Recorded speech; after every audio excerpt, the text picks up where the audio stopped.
Hey, it's Alicia from mobilitymastery.com, and today, I can't believe this is the first time, but today, for the first time, I am going to tell you my full story of how I healed 8 years of debilitating knee pain in just 2 weeks in the summer of 2011.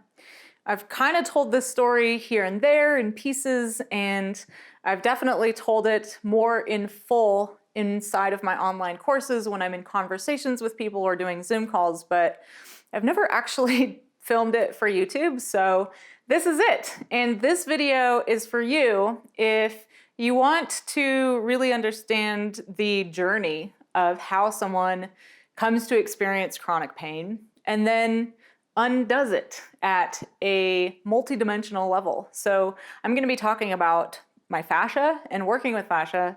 I'm going to be talking about what was maybe happening in my nervous system now that I have a lot of hindsight and knowledge. When I healed my knees, it was really instinct and intuition. I didn't know very much. I know a lot now, so I can actually look back on that whole experience and kind of analyze it and dissect it in really useful ways that can help me understand my journey, but also help you maybe carve your own path with a little bit more efficiency than me. Because while I healed my knees in just 2 weeks in that summer of 2011, it's kind of like the 10-year overnight success stories we hear about from entrepreneurs or successful people, right? So for me, this definitely was a long time coming. And so I want to give you a little bit of backstory here, or it won't make a whole lot of sense, but I'm not going to give kind of the full picture. If you want the full picture of my trauma and my nervous system patterns and my beliefs about myself and how all of this was maybe impacting my physiology, I encourage you to check out a video I just filmed recently called The Body Keeps the Score. And then it's trauma in the body and how our physiology, how my physiology mirrored my subconscious psychology. So that video gives a more in-depth exploration of that side of things. This video today is more just about the physical pain I experienced, kind of how it came on, and then exactly what had to happen, like the series of steps, both externally in my own search for answers, but also then internally within myself that led to my experience of getting rid of that pain ultimately and finding freedom in the summer of 2011. All right, so the backstory here that feels necessary to tell you how I healed my knees so quickly is that the knee pain really started for me only in my left knee when I was 16 while I was running. I experienced running as a great high and kind of a way to escape. I loved it. I felt free out there, and then this dang knee pain started, and it ended up making me feel kind of trapped in a body I didn't really understand because I'm only like 16, 17, and I have this debilitating knee pain, and my family is a family that doesn't really go to doctors. So my way of kind of dealing with it was just to endure, to basically run through it until I couldn't anymore. And I did that until age 22, when I got so scared that running through that knee pain would damage me, that I would break my body, that I would actually damage myself so much that I would have to give up hiking. And that was just not acceptable to me. That idea terrified me because hiking was where I felt the most relaxed, alive, at peace, at one with nature. It was a little different for me than running. So at age 22, I just stopped running so that I could continue hiking. And I was hiking pretty much pain-free for 2 years until I was 24. And I ended up hiking in Yosemite on a road trip across the country when I moved from California to Georgia. And I was in Yosemite hiking the Half Dome Trail before they had permits, so I could have gone all the way up to the top without a permit. And just below the cables, like maybe a mile or so below the cables, my only bad knee while running that hadn't hurt me in 2 years buckled under me, took me to the ground with knife-like pain in my knee, and I was 7 miles above the valley floor. So I was by myself. I didn't have a flashlight. I didn't have water to spend the night. I didn't have food. I didn't have a blanket. And I was hiking really fast to do this basically 18, 19 mile trail in one day. And I got just filled with terror that I might have to spend the night out there, that maybe a bear would get me, maybe I would freeze to death. All kinds of thoughts went through my mind. And basically I had no choice but to hike those 7 miles straight downhill. And by the time I got to the bottom, I not only had 2 bad knees, but I had a very deeply ingrained fear of my body and a belief that I was broken beyond repair, that my body hated me, that it was intent on torturing me with this pain that was preventing me from running and hiking, 2 of the only things in my life that really gave me a sense of joy and peace. And yet, for whatever reason, my mind, by the time I hit the bottom, and after that, kind of hobbled around on painful knees for a few weeks, my mind didn't ask better questions than, why is my body torturing me? Why do I have to feel this pain? What's wrong with me? Am I defective? I wasn't asking questions like, I wonder, if there's anything I can do about this knee pain. I wonder if, my body isn't damaged and I just need to, restructure something or have it looked at, or I don't know. Those thoughts just didn't enter my head. And on the drive from, California in Yosemite to Georgia, I kind of adopted another fear-based belief that if I tried to keep hiking through that pain, because I did try, I actually visited the Grand Canyon and then Bryce Canyon and Zion right after right after Yosemite, and got out of my car, hobbled a little bit, felt the pain, got terrified, stopped, got in my car, went to the next beautiful place, and all I could do was get out with the other tourists and take pictures. And while that was happening, I made the decision that I would stop hiking, because what if hiking through this pain, what if I kept hiking and I damaged myself so bad that I would have to give up working out in a gym? Working out in a gym? Like, I don't love working out in a gym. Some people do, not me. I did work out in a gym, here and there. But what a weird thought. So I gave up hiking and became a gym rat. And for 6 years, that's what I did to work out, to be fit, to avoid that knee pain. And so all of this backstory, moving into how I healed it, feels important, because what I want you to get from that story is each time I experienced that fear that I would damage myself, that I'm broken, and if I push it, I'll become even more broken, I let fear shrink my world. So it shrunk at age 22 when I stopped running, and then it shrunk again at age 24 when I just stopped hiking and didn't seek solutions. I just didn't seek solutions. I just shrunk my world. And what happened when I shrunk my world like that is I was avoiding the discomfort, the pain of feeling defective, feeling broken, wondering what was wrong with me, hating my body. So I kind of pushed all of those thoughts and questions into the recesses of my mind and my body by avoiding even trying to run. But it was kind of, or hike, but it was always kind of in the back of my mind, wondering, like, will I ever run and hike again? Will I ever, be a free person? Will I ever be able to do anything I love again? Or, I should probably just be happy and grateful that I can work out in a gym. So that's what I did. And then in 2008, something very unexpected happened in my life. I was signed up for massage school and began my classes there in Georgia for a 6-month program. And during, I believe it was that first week of massage school, I met one of my instructors, and he asked our class, "Who wants to be stepped on?" And my hand shot in the air, like almost involuntarily. It was instinctual. I'd never heard of such a thing as being stepped on before. And he was learning a method of fascial stretching called Rossiter that is the original method I ended up learning, and I'm going to talk about that in a second. But he was learning it and had found it for his own body, and then he was learning it to eventually, do on clients and then also teach. So he was wanting volunteers or guinea pigs at the time, and incidentally, the thing he wanted to step on were calves. And this is very interesting to me in my biography because I'm really curious if he had offered biceps, for example, or forearms or quads, if I would even be talking to you today. But it was calves. So he said, anyone want their calves stepped on? Anyone want to try Rossiter? And so my hand shot in the air. I put my calf up there on the chair. He stepped on it. And within 30 seconds, I knew I would be okay.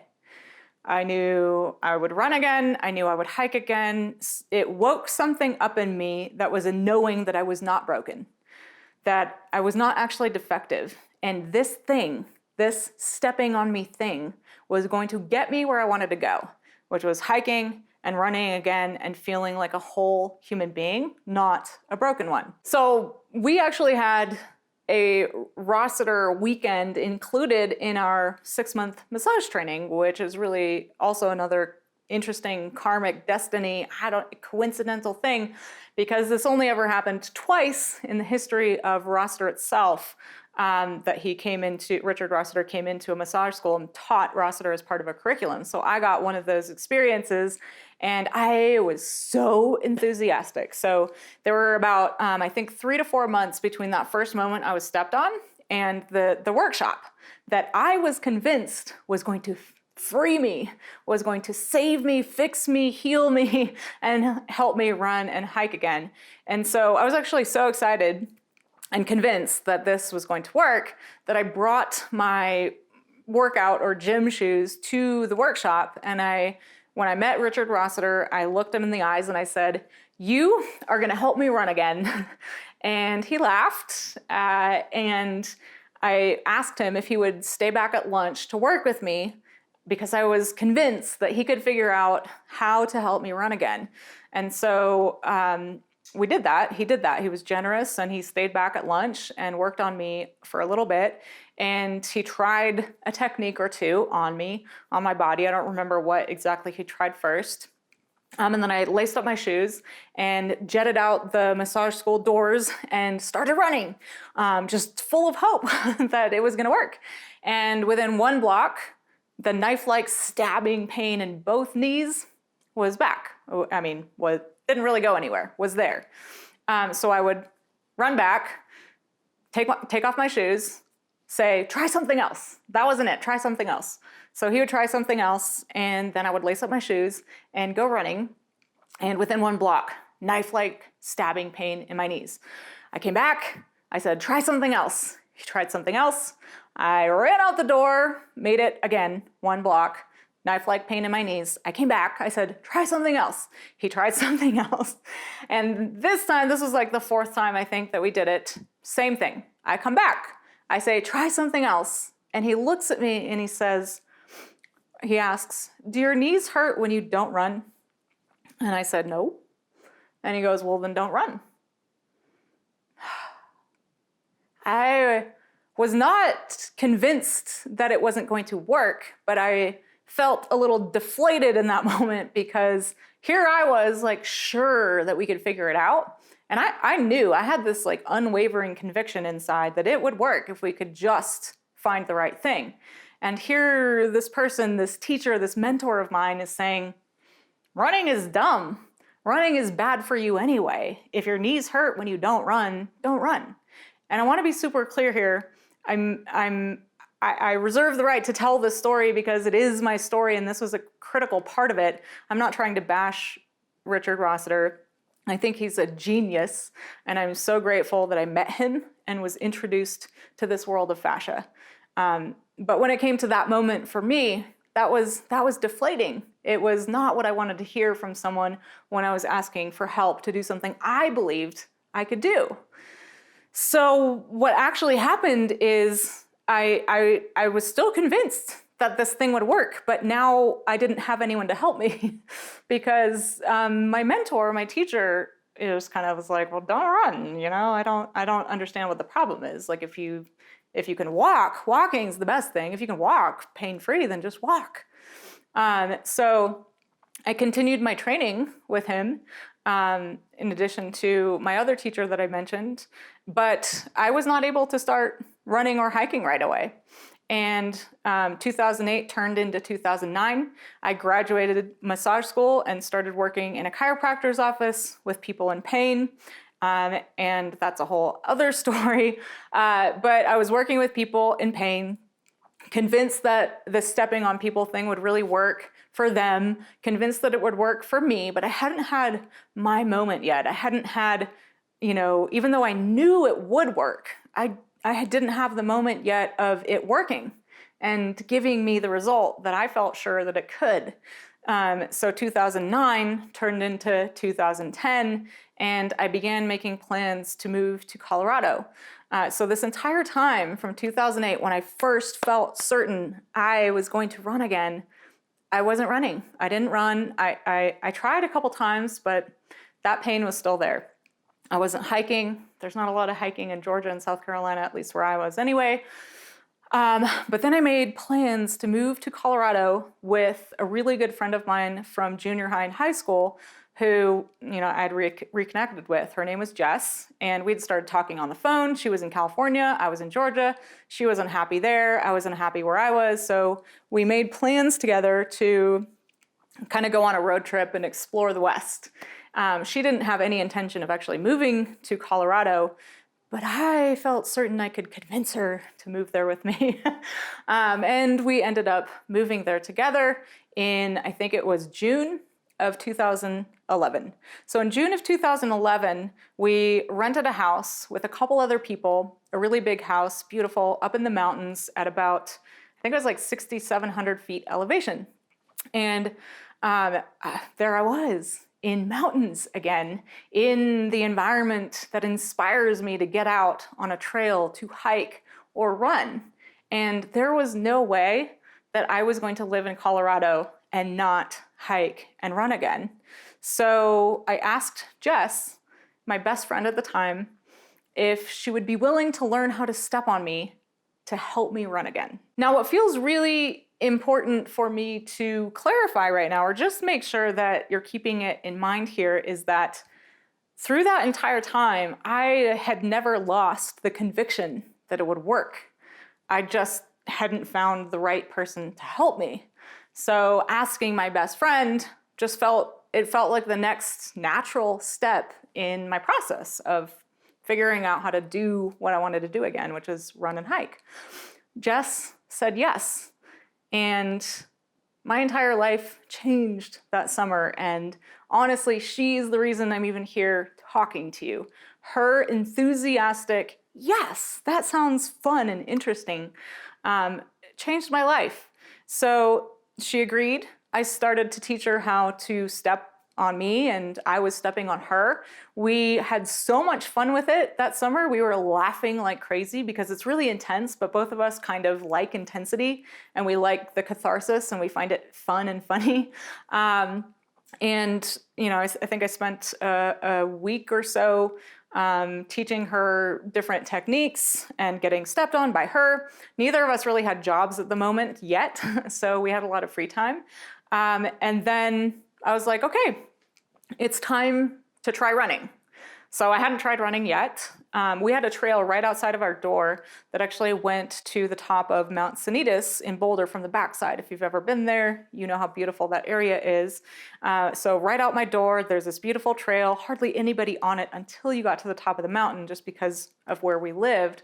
And it was a relatively easy trail. It was about 1.5 miles one way and then back, but it did involve one plunging downhill and then uphill, which if you've ever had knee pain is kind of the scariest part, is that downhill. So that was the trail that we planned on running to see if everything we had been doing was working. So we set off on that first trail run, and my knees hurt the whole time, but I stubbornly ran through the pain. But something really interesting was happening in me during that run that hadn't happened when I was working with Richard Rossiter, and obviously never happened before that. Even though I felt pain in my knees, the same pain, I was not fazed by it. It didn't scare me. It just felt like this thing that I had to figure out, a puzzle to solve, I don't know, just something for me to orient to differently or think about in a new way. It just didn't faze me like before. It didn't scare me. It didn't make me want to shrink my world. And I was not about to give up. So on that run, I didn't think to myself, see, it's not working. It didn't work before. It didn't work now. Why do you think this is going to work, Alicia? So I want to pause real quick and just say that these moments I'm describing to you, these external events, but also my internal experience, is really what I want you to take away from this story. Because in every moment of life, we have the power to decide how to orient to what is happening. We have the power to decide how to respond to stimulus, right? Pain is a stimulus. I have the power to decide how I'm going to respond to the stimulus of pain. And as I just mentioned, I could have responded in a disempowering way, but I didn't. I felt convinced it would work if we could just keep, trying and figure it out. And I don't remember, neither Jess or I remember whose idea this actually was, although we're both pretty sure it was her idea, and it makes sense knowing her, so I'm gonna give her the credit. I think it was Jess's idea that we actually figure out how she could work on my calves, which I felt sure was like the thing that was the problem.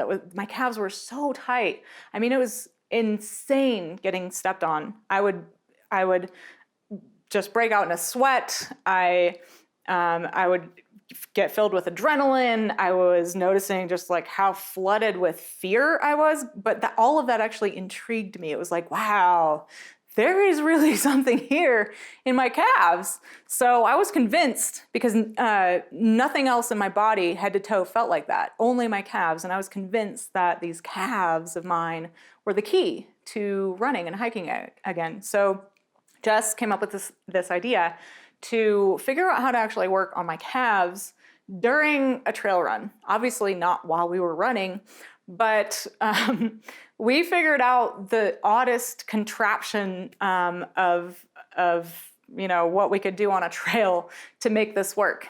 Basically, we figured out if she knelt down on the ground, was kneeling on the ground with one of her legs up, then I could put my lower leg, my shin, on her thigh, and then I would actually stick my fist in my own calf, and then she would actually clamp down on my arm, right, my wrist, and then pull down so that we could get enough weight into my outer upper calf, and then I would point and flex my foot and circle it. And if you've done any of my calf techniques here on the channel, that's where this came from.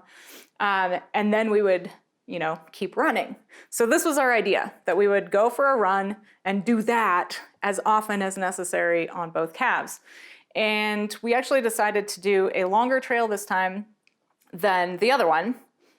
I don't know why, I don't know what's wrong with me or right with me, that I would pick a very committing route that's a circle, not an out and back, and it went straight downhill and then straight uphill, the Mount Sanitas Trail that gains like 1,300 feet in a mile and a half of uphill, and then we had to run back to the house.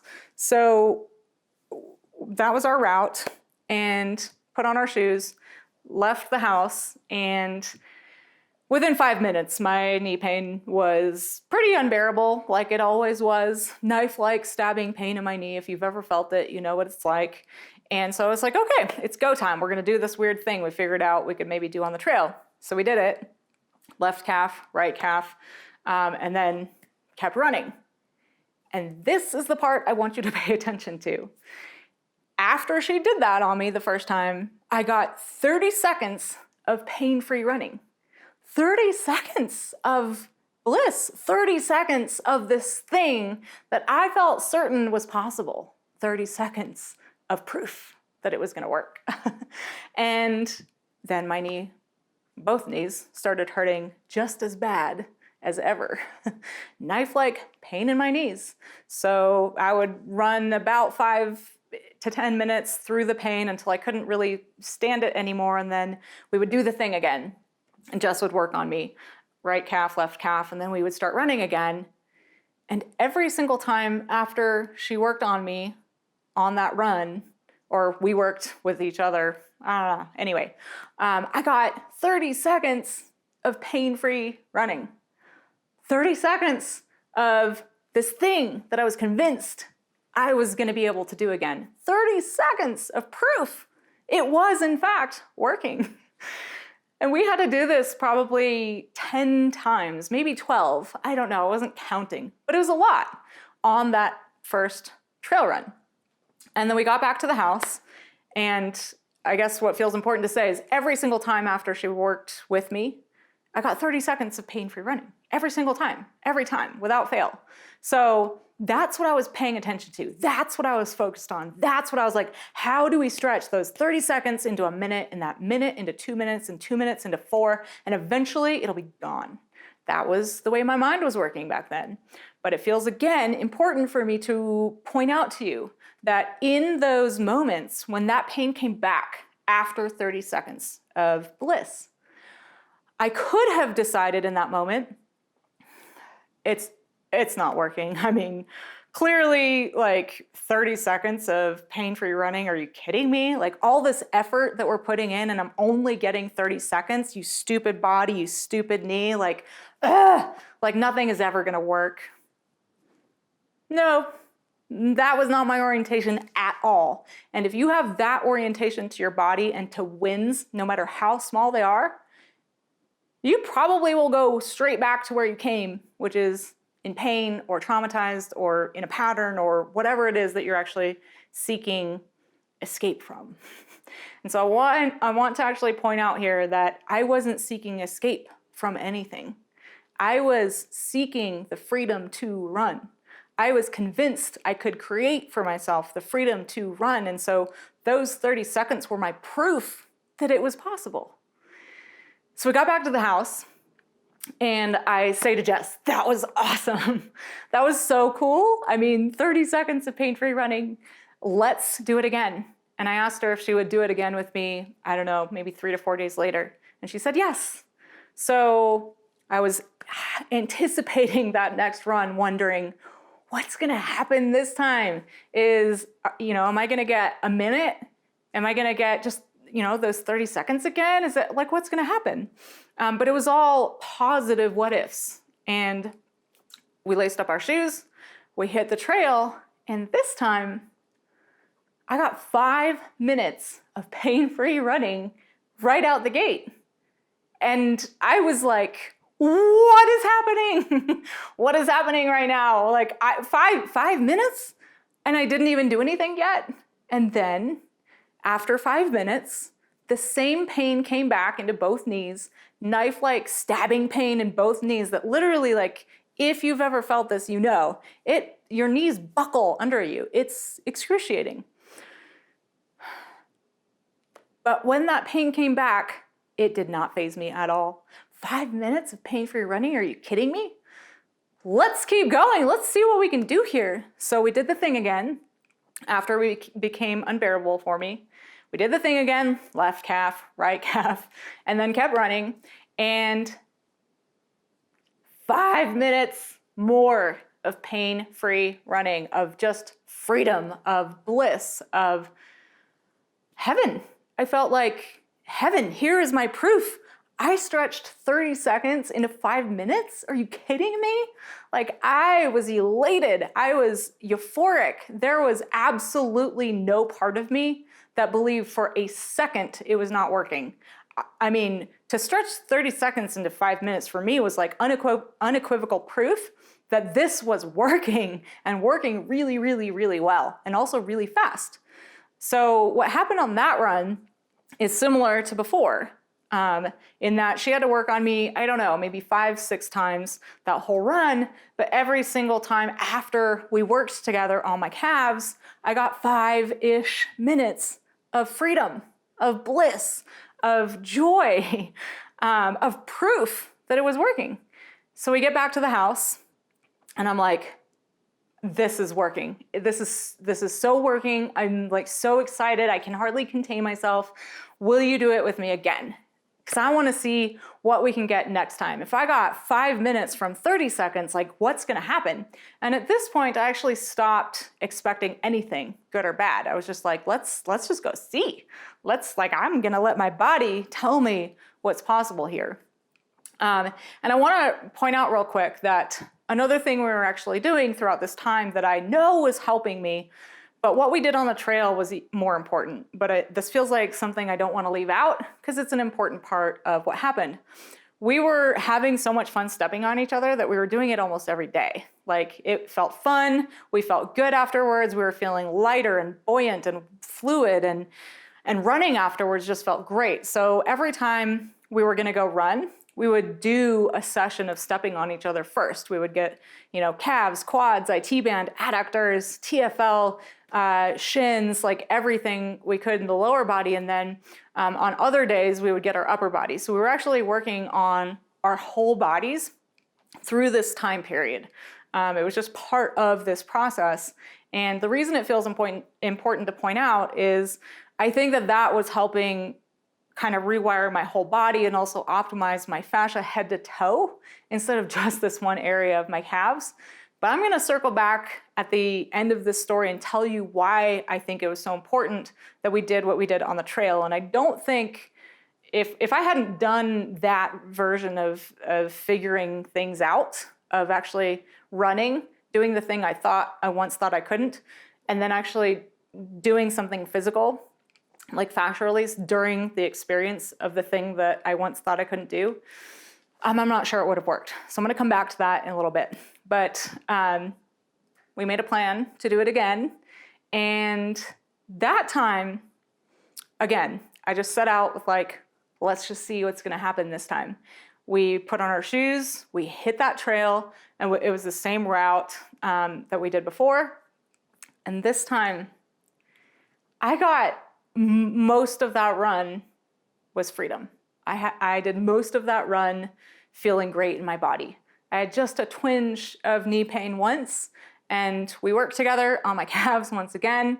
I kept running, and nothing but joy, nothing but freedom, nothing but the feeling of this is so working. This is the epitome of everything I've ever wanted. My dreams are coming true. I was celebrating it with all of the emotion in my experience after not being able to run for 8 years.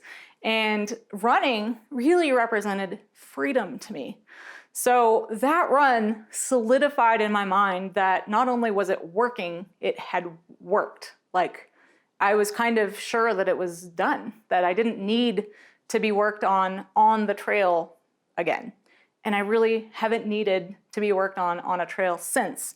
I have done it a few times here and there as needed, which is really cool. I actually know how to work on my own body on a trail if I ever have pain, and it goes away. And then I keep hiking or I keep running or whatever. But I haven't really needed any aggressive work like that or to do it while running, to be able to run. So after that, this is that 2 to 3 week period of teaching her how to step on me, doing those 3 or 4 trail runs. That first one was fully painful. And then those 3 that I stretched 30 seconds into 5 minutes and 5 minutes into 50, pretty much. And after that, we never did it again on the trail. And I started running and hiking. I've climbed, 48 of Colorado's 14ers. A lot of them are class 3. I can run down mountains usually, not right now because I'm dealing with this MCL injury. But what I want to actually look back on now is what happened in kind of reverse order regarding where I started. So I started with the pain, instilling in me a lot of fear and then shrinking my world. And what I believe actually happened out on that trail had very little to do with my fascia, except that my fascia houses my nervous system. My fascia has to do with my interoception and my beliefs about myself. And my fascia houses my nervous system patterns and my beliefs about myself that have been ingrained at the physical level. So I had to actually retrain my body at the nervous system level and create new neural loops that were not neural loops of I'm broken, I'm defective, I'm scared to run, I'm scared to hike, I'm scared I'm, beyond repair. And I had to actually instill and install new beliefs that this is working, this has worked, I am a free person, I am a whole person, and it worked. The crazy thing is, in hindsight now, looking back on that, I have had, in the years since then, tighter calves than I had when Jess was working with me. And I've been able to run and hike regardless of tight calf fascia. So what I've learned since 2011 that I did not know then, I had absolutely no conception of neural loops or nervous system patterns or neuroscience. None of that vocabulary even existed in my language until about a year later. Because I was like, what on earth happened that summer? Like, for real. I wanted to kind of dissect it so that I could help my clients. And the story of how I healed my knees was something I often shared with a lot of my clients to help them understand that sometimes pain has to be unlearned. We learn pain. We actually learn these pain patterns sometimes, and sometimes they have to be unlearned at the nervous system, physical nervous system level. So that's actually why it was so important that I did what I did. So this is me circling back on the trail. I needed to do something physical with my body while doing the thing I didn't think I could do at one time. And then I needed to celebrate the win, no matter how small. And when celebrating, I needed to do it with my entire physiology, my nervous system, my emotions, my sensations, my experience of myself. And then I needed to do it again and again.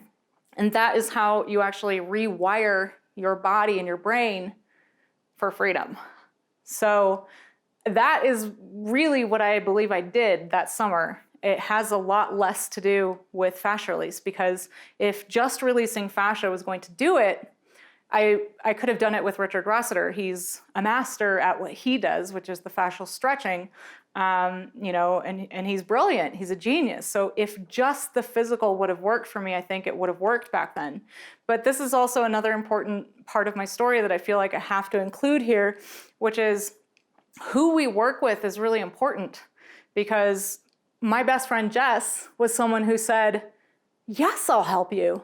This sounds fun. And we had so much fun doing it. And she is a person that, given a problem to solve, goes, what if we tried this? And what if we did that? And what if I, knelt on the ground and you put your leg up and then you can dig your fist in and we figure out how to actually work on you on the trail. And that mentality is that what if, that curiosity, that partnership is at the heart of everything I have done to this day with pain and body work, with kinetics, my method. So just a quick aside here, kinetics differs in technique simply by compressing and shearing fascial adhesions versus pinning and stretching fascia like taffy. So that's the difference between Rossiter and kinetics, for those of you maybe wondering. And so I moved on from Rossiter and call everything I do now kinetics. But to me, the heart and soul of kinetics lives in that summer of 2011 when my best friend said yes to helping me, didn't discourage me, didn't tell me not to run, didn't tell me running is stupid, and actually adopted a what-if attitude of curiosity and playfulness and fun. And that is what I have tried to bring to every client session whenever I can. And I cannot thank my friend Jess enough for that. And I've often said that I feel like everything I'm doing now is to pay forward the gift that she gave me in 2011. And that experience to me is a testament to the fact that we don't need professionals to help us. We don't necessarily need to pay someone money to do something to us, to fix us. I truly believe we heal best in partnership with our bodies and in partnership with another person who's willing to actually show up as a human being with us, not necessarily a professional. So you could have a professional label, but if you're not showing up as a human, who is okay with uncertainty and is okay with a process of inquiry that doesn't have a guarantee of anything, I don't know. That to me is the magic. Being able to be in uncertainty, ask the what if questions, and keep going and keep persisting with enthusiasm. So I know this was like a really long story, but that is how I healed my knees really quickly. The 10-year success story, right? So I hope you can see that it did take me a long time. It wasn't, maybe if I'd found the right person back in 2008, it would have happened. But it wasn't the right person nor the right time, I guess, for me. But I didn't let it discourage me. I didn't let that experience in 2008 stop me. I found the right person. I found the right attitude within myself. I started, making the right decisions to run towards something instead of away from. And this feels like maybe one of the most important points to make of this whole video is that before that summer, or actually before 2008, I just wanted my pain gone. I didn't like it. I wanted it gone. I felt like my body was against me. And in 2008, when I got stepped on, it was like my body woke up and said to me, you're not broken. You're whole, but you need to help me, help you run. And I listened to that voice coming from my body, and I pursued the freedom to run. I didn't pursue the absence of that knee pain. And I think that that has actually made all the difference for me and all of my clients who come to me who have goals. They want the freedom to do something. Those are the people who tend to get results. So if you have any questions for me, maybe post them below. I've had numerous questions over the years when I've shared snippets of this story, like, but Alicia, how exactly did you heal? What was the actual process through that experience? I know you talked about like releasing your fascia and, blah, blah, blah. So I hope you got from this that internal process that had to happen in tandem with any external method I was deploying or employing, any external activities I was actually engaged in. The external was just as important as the internal, and the internal was probably more important, the most important, right? Because if we bring something like doubt or skepticism or a wait and see attitude to any method, then chances are it's not going to work for us. So our internal orientation is the most important thing. Thank you for watching this. I'll get in the comments if you leave any comments or questions for me. And I hope you enjoyed the story, and I'll see you next time.